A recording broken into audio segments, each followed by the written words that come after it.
the dramatic debate here between the two parties and the direction America is going is a difference in principle. What's the principle about the protection of life? What's the principle behind religious freedom? What's the principle behind education? What's the principle behind America?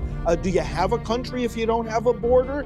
And all these questions are very profound. It goes beyond policy. And I'm going to be very, very happy to at least see that bare minimum, which is actually a very big victory to have divided government once again. Joining us now is the National Director of Priests for Life, Father Frank Pavone. Father Pavone, good to see you.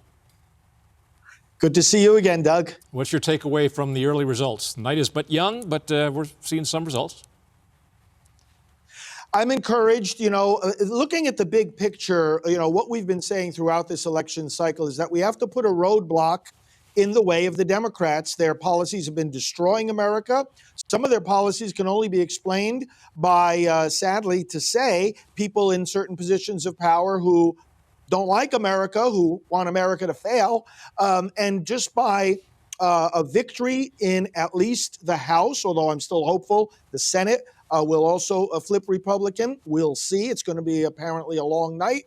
But the point is, it seems pretty certain we're going to be able to put that roadblock. And to me, that is the main prize of this midterm election, because then we have divided government.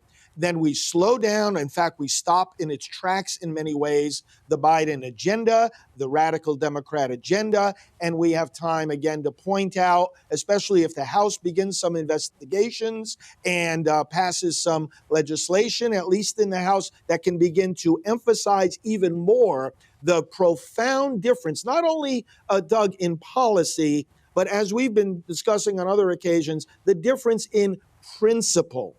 There's the dramatic debate here between the two parties and the direction America is going is a difference in principle. What's the principle about the protection of life? What's the principle behind religious freedom? What's the principle behind education? What's the principle behind America?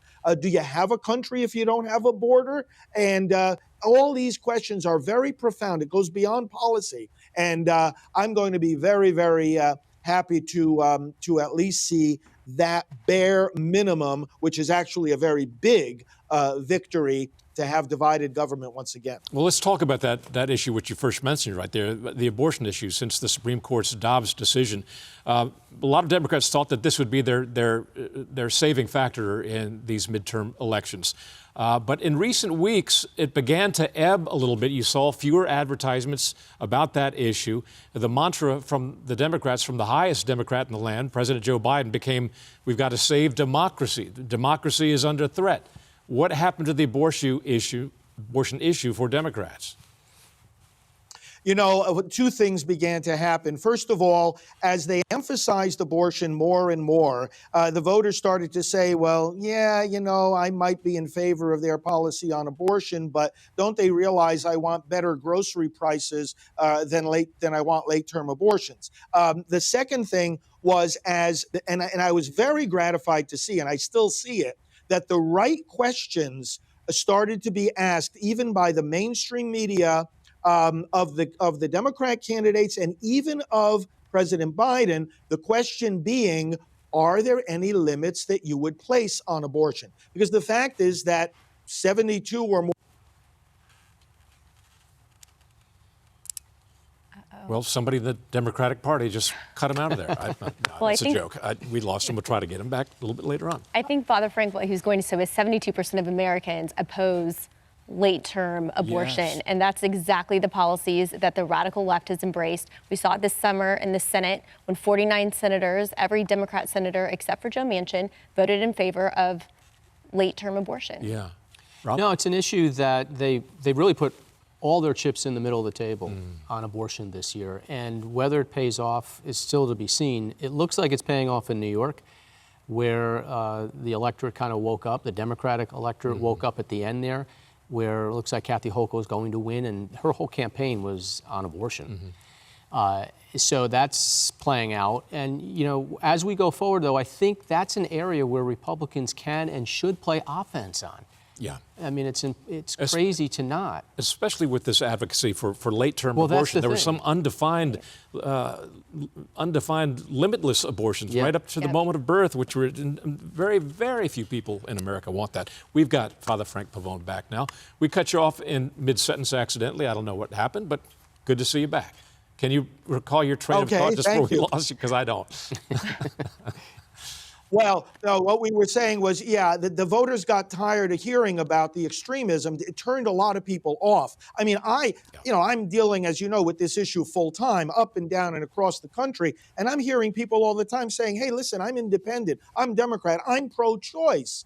But I never thought that I would hear anybody advocating abortion right up until the time of birth. The American people have never wanted that. There's not a single survey that has shown that anywhere. Now, in certain blue states, this will be an advantage to the Democrats. But these are places where there was already, like New York, an extreme abortion policy. I mean, New York put it in place when the Democrats took over the legislature a few years ago, and they said, hey, let's have abortion right up until birth. So there are certain places where that is the predominant philosophy. But I think going forward, we're going to see, I mean, we've already seen that the Republicans introduce in Congress a measure that is very, very, I mean, when you take a step back and you look at abortion policy, even worldwide, a very, very reasonable, although we would not say it's reasonable to kill any baby, but looking at the big picture, 15 weeks, cutting it off at that point. We've got these bills introduced with a Republican majority, at least in the House. That bill will be introduced again. There'll be a vote. And this will be, I think, a very significant advance in the conversation across America on this topic. A conversation, by the way, which will not be short-circuited anymore by somebody simply invoking, oh, well, there's a constitutional right to abortion. Who wants to block a constitutional right? The Supreme Court has cleared up that issue pretty well. There is no constitutional right. Let's debate the issue on its merits. Father Frank, hi, it's Ashley Hayek. Hi, Ashley. Hi. One thing, in addition to abortion, that they went so extreme on was transgender with our kids, right? And so looking at their policies on transgenderism and secretly transitioning children without the knowledge of their parents was another huge issue that I think the left has pushed way too far on. What are your thoughts on that? Well, you know, speaking as a priest and someone who teaches the teachings of the Catholic faith, I saw all during the years of the Trump administration and also just the direction of the Republican Party itself, and of course what happened in Virginia last year on this whole question of education, that this whole matter of the parents being the primary educators of their children has proven to be a key factor in this election. And it's going to be very interesting to see after the dust settles this week how many of these school board elections have been driven by this. I think we're going to see a lot of great victories on the very local level throughout the country this week, and that's crucial. Parents are motivated by when someone starts tampering with their children. There was the comment of Vice President Harris some weeks ago about, oh, our children, you know, as if the state owns the children, and instead of the parents parenting the children. These are again, like life itself, deep issues for the American people, deeply held convictions that many of the voters, I would say most of the voters, never even thought would become political issues or issues that they would have to decide on candidates based on which side of this question they were on. So this is, again, we need to play offense on this, and it's a winning issue for the Republicans. Father Frank Pavone, always good to hear from you. Thank you, sir. Thank you all. God bless.